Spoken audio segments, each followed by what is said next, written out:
నమస్తే అండి. 7 శ్లోకాలు చదవటం వచ్చేసింది కదా. ఇవాళ 8వ శ్లోకం.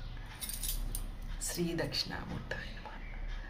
విశ్వం పశ్యతి కార్యకారణతయా సస్వామి సంబంధతః శిష్యాచార్య తదా తదైవ పితృపుత్రాత్మనా భేదతః స్వప్నే జాగ్రతి వాయయేష పురుషో మాయా పరిభ్రామితః తస్మై శ్రీ గురుమూర్తయే నమ ఇదం శ్రీ దక్షిణామూర్తయే.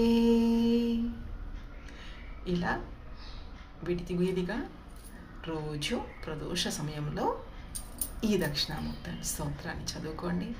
మీ భారాన్ని స్వామే చూసుకుంటాడు.